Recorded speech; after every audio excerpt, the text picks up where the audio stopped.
out of Darien, Georgia.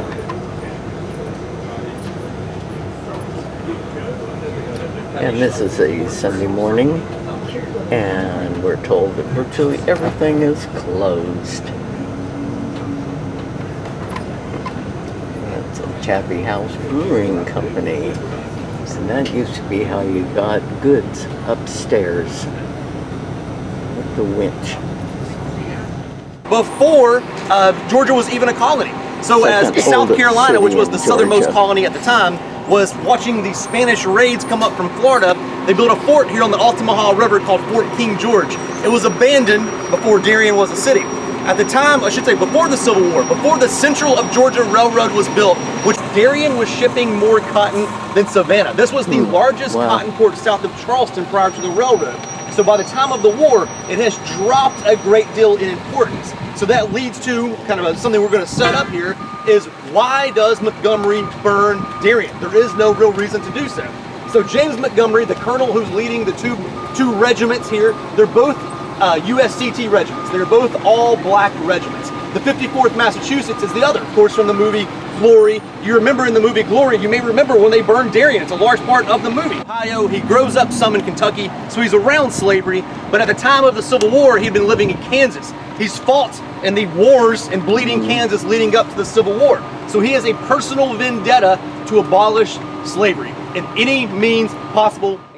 And he brings 4 gunboats from St. Simon's Island, which is right off of Brunswick where we are today. They leave the northern end of St. Simon's and they come this way.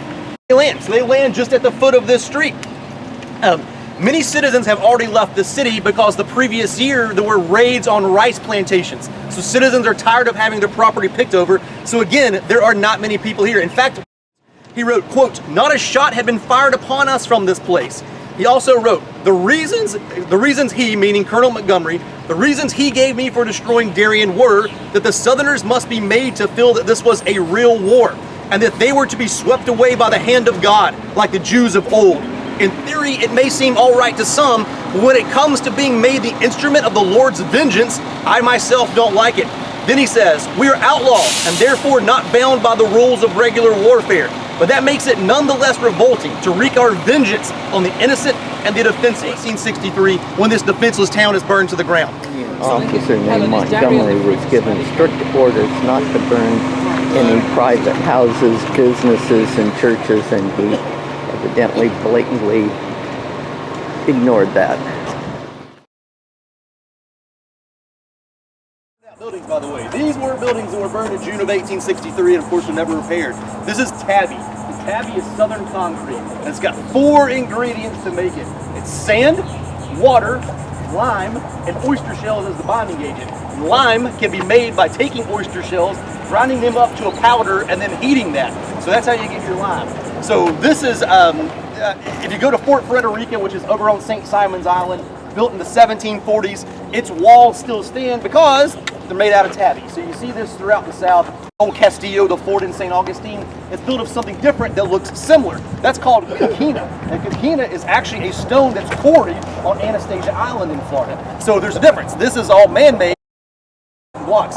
Coquina also hardens as it's exposed to oxygen, which is why when Oglethorpe, the man who founds Georgia, tries to take St. Augustine in the 1740s, a British officer wrote that when the shells hit, it acted as though a knife was cutting through cheese. So in other words, it's doing no damage whatsoever to those coquina walls. Tabby, not much different. Shells are of course going to hit this, chip away at this, but it will take a lot of shells to destroy something like this. And that's why, even though again these buildings were burned in June of 1863, we can still see the base of where a lot of them were. So the burnings begin further in town. Montgomery will divide his 2 regiments into small groups, and they will go through town on their own, lighting the homes. Shaw, again, has officially protested this. He said, I'll do this, I'll follow your orders, but I'm doing this under protest. So in other words, he was going to make a point about this later, and he does make a point. To his family, he also tries to get word to his superiors. As we'll see, not much comes from that. One of the first homes that's burned is further into the city, and was owned by a Miss Gary, who was a freed black woman. She asked Montgomery as he's riding through town, who's going to pay for my stuff that you're burning up? He says, you will be compensated. So if you are innocent, you will be compensated. So great. So she files a claim with the federal government after the war. And she gets compensated. $30. $30 is all they give her for the burning of her home. They burned the public records. They burned, a historian said, local, probably the foremost historian here, Mr. Sullivan, he said that it's very difficult to trace when people were married, when homes were sold before the Civil War, all because of the burning, because it burned up all public records. They said they tried to make copies of some.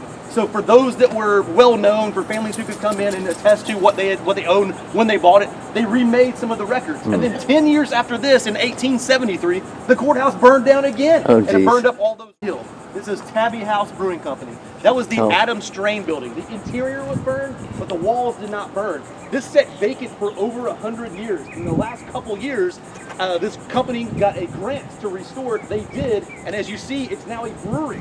So one of the only buildings that you can still visit today, right there. The city not only has to deal with the burned out city, but the stench of all these murdered animals all throughout the city as well. So Shaw, for whatever reason, is blamed for the destruction for years. Montgomery gets a pass somehow. Remember, though Shaw was part of it, he has protested it.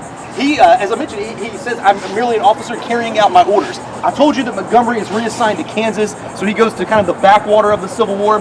But after the war, Shaw's mother felt so bad about what happened here that she sends money down to Darien.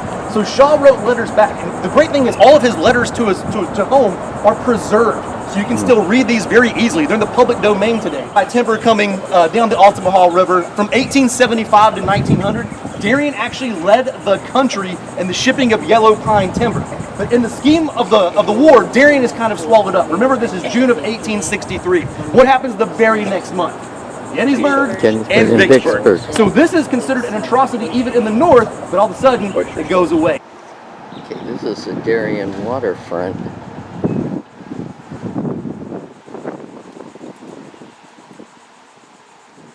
Main industry here today is shrimping. And down there, there's a lot of shrimp boats.